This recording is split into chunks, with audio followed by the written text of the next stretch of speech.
RSS ने यह भी कहा था कि भारतीय जनता पार्टी और शिवसेना में जो अलायंस टूट गया वो नहीं टूटना चाहिए, ये भी कहा था। लेकिन क्या आरएसएस की बात बीजेपी के लोग मानते हैं, खास करके मोदी शाह?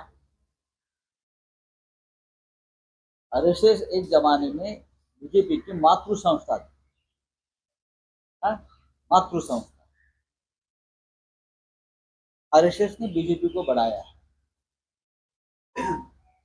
एक नैतिक ताकत दिया है। लेकिन 10 साल में बीजेपी के शीर्ष नेता जो है, उसने अगर पहला काम कौन सा किया होगा तो आरएसएस को खत्म कर। महाराष्ट्र में जिस प्रकार से खेल हो गया, शिवसेना तोड़ दी, राष्ट्रवादी कांग्रेस तोड़ दी, एनसीपी तोड़ दी, अशोक चव्हाण से लेकर अजित पवार तक, एकनाथ शिंदे, और एकनाथ शिंदे के साथ सभी भ्रष्टाचारी जिनको ये बीजेपी के लोग जेल में डालना चाहते थे, ये सभी को अपने पार्टी में लेकर वो महाराष्ट्र के ऊपर और सत्ता पे पूरी तरह से कब्जा लेना चाहते थे। लोगों ने उसको ठुकरा दिया। इस अजित पवार को और अशोक राव चव्हाण को मोदी जी जेल में डालने की भाषा कर रहे। 70,000 करोड़ का सिंचन घोटाला, डिफेंस में आदर्श घोटाला,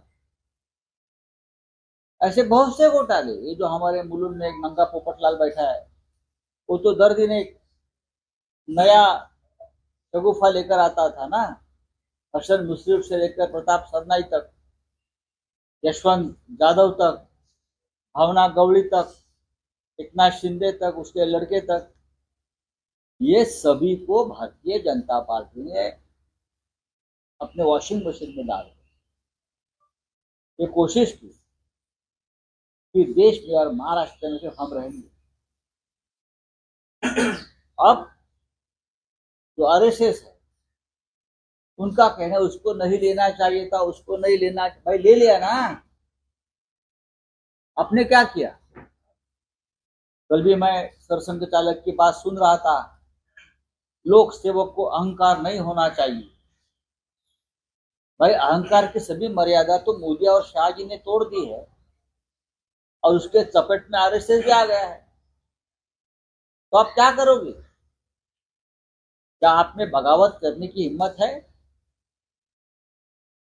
अगर है तो भारतीय जनता पार्टी में आपके जो लोग बैठे हैं, शिवराज सिंह चौहान हो, नितिन गडकरी जी हो, ऐसे बहुत से लोग हैं। क्या वो बगावत करेंगे मोदी और शाह जी के खिलाफ? जिस तरह से भ्रष्टाचार को पाला है, पोसा है, देश को बर्बाद किया है, मणिपुर से लेकर कश्मीर तक। सिर्फ बातें करने से क्या होगा और लिखने से क्या होगा? लिखते तो हम भी है सामना में, लेकिन हम एक्शन के लिए। तो ये आरएसएस को देश के हित में ये भूमिका लेनी होगी। उनके लोगों को जो बीजेपी में है, बैठे हैं चुप बैठकर, देश हित नहीं है। गडकरी जी बैठे हैं चुप बैठे, राजनाथ सिंह भी आरएसएस से जुड़े हैं, योगी जी आरएसएस से जुड़े हैं, और देश में दो तानाशाह, ईस्ट इंडिया कंपनी गुजरात के लोग देश में भ्रष्टाचार को बढ़ावा दे रहे। आरएसएस को क्या करना चाहिए, क्या नहीं करना चाहिए, मैं नहीं बोलूंगा, लेकिन आपने अभी बात छेड़ी है तो बात दूर तक निकल जाएगी। बोलिए। सर, आपने मणिपुर और कश्मीर की बात कही। कश्मीर में भी प्रधानमंत्री कह रहे थे कि शांति होगी, लेकिन ऐसा कुछ नहीं। और उद्धव जी ने कहा है कि मणिपुर अब जाएंगे। मोहन भागवत के बोलने के बाद प्रधानमंत्री मणिपुर जाएंगे। अरे मोहन भागवत भी नहीं गए ना मणिपुर। मोहन भागवत गए मणिपुर में, मोहन भागवत जी गए कश्मीर में। हम उनसे उम्मीद करते हैं, अगर मोदी शाह और उनकी ईस्ट इंडिया कंपनी के लोग नहीं जाते तो आप जाइए, हम आपके साथ आएंगे, आने को तैयार है। देश की सुरक्षा का मामला है, आप नेतृत्व करिए ना, हम आपके साथ रहेंगे देश हित के लिए। बातें करने से क्या होगा? सिर्फ बहुत साल आपकी बातें हम लोग सुन रहे हैं, सर लोकसभा में RSS आर्थिक प्रतिभा पवार को राज्यसभा की सीट देने की बात हुई है और ये नाराज है, छगन भुजबल नाराज है। बात ऐसी है कि आप अजित पवार की पत्नी हैं, अब बीजेपी और अजित पवार उनको भेज देंगे, आरएसएस क्या करेगा? आरएसएस की बात पर हम चर्चा कर रहे हैं ना। अजित पवार के पास सुमित्रा पवार जी को राज्यसभा भेजने के लिए वोट कम है, ज्यादा उतना वोट उनका फिगर नहीं है, तो बीजेपी की मदद से अजित पवार की पत्नी जाए, बीजेपी की मदद से क्या करेंगे? आगे विरोध करेगी, खुलकर विरोध करेगी? मुझे बताइए सर, सर, सुमित्रा पवार से अमोल कीर्तिकर 48 वोट से हारे हैं। अब एक हफ्ते से कोशिश की जा रही है कि उसका सीसीटीवी दिया जाए, सीसीटीवी नहीं दिया जा रहा है, उसको गायब बताया ऐसा जा रहा है, है। जो चोर होता है वो पहले सीसीटीवी कैमरा खत्म करता है, तब फुटेज चोरी करता है। चोर होता है। वहां के जो रिटर्निंग ऑफिसर है Vandana Suryavanshi, she most corrupt officer of Maharashtra state, BJP की मदद से क्या करेंगे? आगे विरोध करेगी, खुलकर विरोध करेगी? मुझे बताइए सर, सुमित्रा पवार से अमोल कीर्तिकर 48 वोट से हारे हैं। अब एक हफ्ते से कोशिश की जा रही है कि उसका सीसीटीवी दिया जाए, सीसीटीवी नहीं दिया जा रहा है, उसको गायब बताया ऐसा जा रहा है, है। जो चोर होता है वो पहले सीसीटीवी कैमरा खत्म करता है, तब फुटेज चोरी करता है। चोर होता है। वहां के जो रिटर्निंग ऑफिसर है Vandana Suryavanshi, she most corrupt officer of Maharashtra state. आप उनका पूरा इतिहास देखिए कि वंदना सूर्यवंशी का वो क्या है, उसका इतिहास क्या है। सबसे भ्रष्ट अधिकारी अगर महाराष्ट्र केडर में कहीं होगी वो वंदना सूर्यवंशी है, और उसने अमोल कीर्तिकर का जो निर्णय है, जो जिस प्रकार से दिया है, वो मुख्यमंत्री के दबाव में दिया।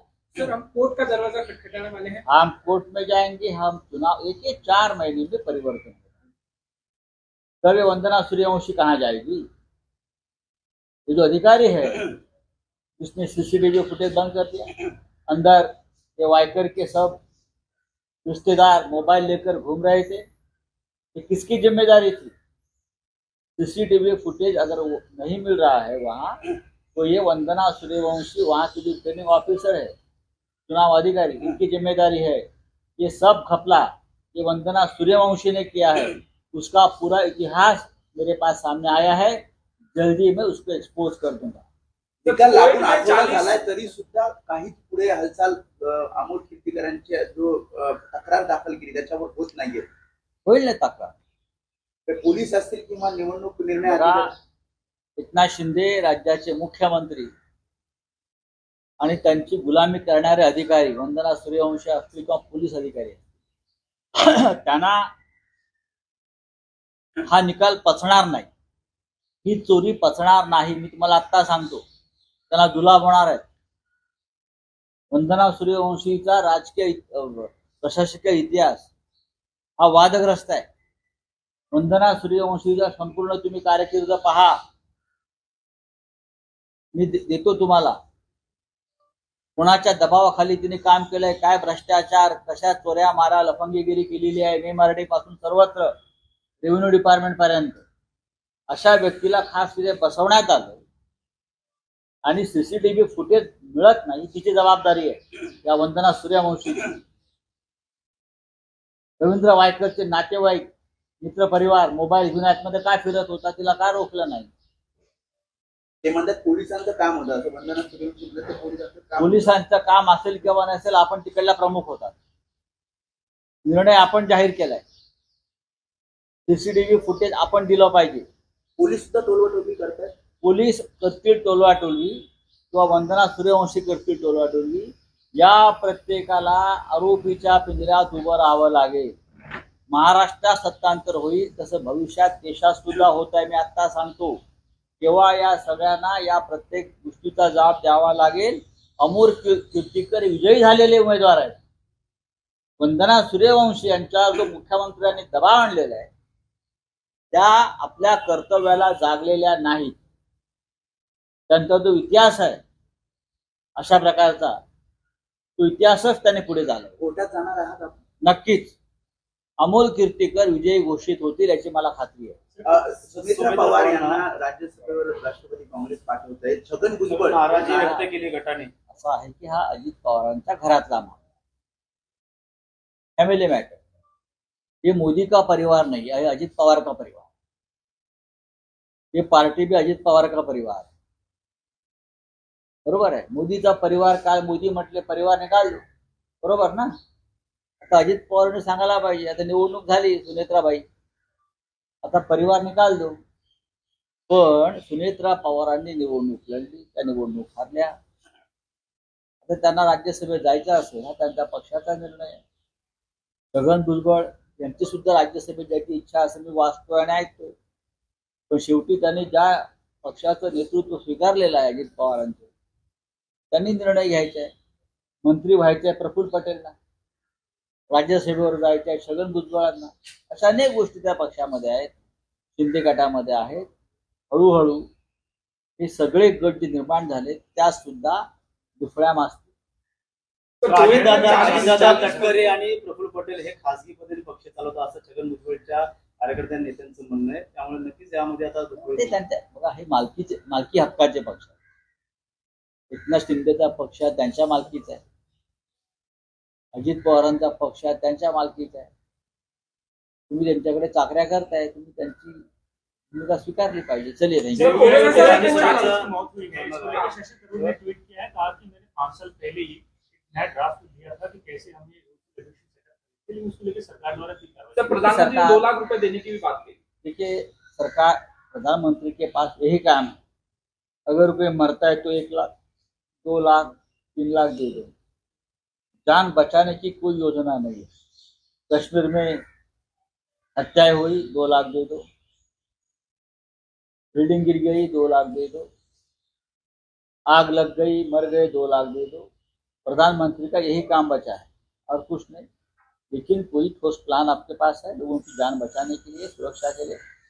कुछ नहीं. प्रधानमंत्री खुद सुरक्षा के घेरे में घूमेंगे. आज देखा मैंने फडणवीस की सिक्योरिटी बढ़ाई है. कौन उनको हाथ लगा रहा है भाई? फडणवीस की सिक्योरिटी और बढ़ा दी. हाँ, पूरा पुलिस फोर्स फडणवीस की सिक्योरिटी में, पूरा एसपीजी प्रधानमंत्री के सिक्योरिटी में. जनता मर रही जहाँ वहाँ, का फायदा क्या है? चलिए बच्चू कडू महाविकास बैठक हुई थी उसको